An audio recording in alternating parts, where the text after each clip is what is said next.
So after years of many states moving toward decriminalizing and legalizing marijuana, a campaign is gaining support in Massachusetts to reverse their 2016 legalization of recreational marijuana.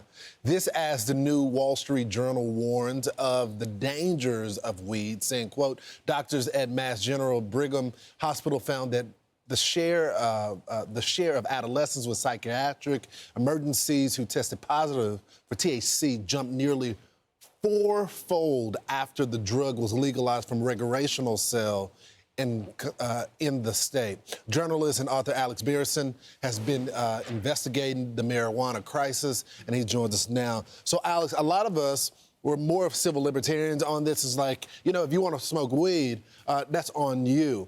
But then the health data started to come in, and now it's causing a lot of people to change their perspective on this, right? Yeah, so I mean, that's absolutely right, Lawrence. You know, when I wrote the Tell Your Children, which is a book about the psychiatric dangers of cannabis in 2019, these issues were, I would say, fringe. It was hard to convince people that there were real problems here, although there was a lot of data that the scientific community knew about. But now people are seeing it for themselves. And I think the real question that people are asking themselves is not, are we going to put millions of people in jail for smoking pot? That's obviously never going to happen. Right. It wouldn't make any sense. The question is, do we want a big commercial industry that's promoting this, you know, that's selling gummies, that's got vapes that are almost pure THC, which is the ingredient in cannabis that gets you high? Do we want that on our streets? Do we want that in stores? Do we want billboards? Do we want the smell of, you know, flower cannabis everywhere? And people are starting to question that. So, Alex, when you look at the data, the Americans ages 12 plus smoking marijuana, there's been a jump. So back in 2021, it was about 53, a little over 53 million. And now in 2024, it's over 64 million. I guess the big question is, did something change in the marijuana that is causing it to be different and people to react differently? Did the commercialization of it change the strands?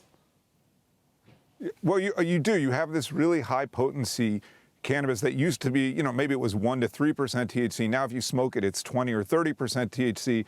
And again, you can have extracts that are basically pure THC that are really easy to smoke. You're not even smoking it, you're just inhaling the vapor, or you're eating gummies, edibles. And so it's easy for people to consume a lot of THC. And THC is addictive. Cannabis is addictive, even though the people who back it say it's not.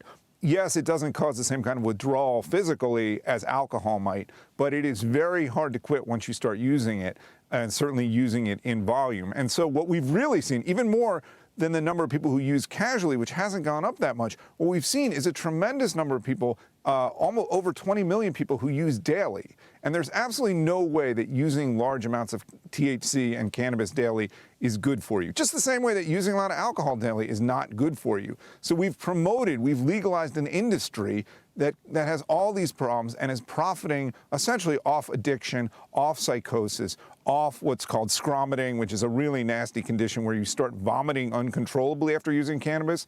That went up 15-fold in Massachusetts as well. We have all these problems. I mean, really, I do think it's going to take a long time for the political wind at the back of marijuana to change, but we're starting to see that. I think. You can see it, and it's not just Massachusetts, Idaho as well. Alex, thanks so much for joining the program. Lawrence, thanks for having me.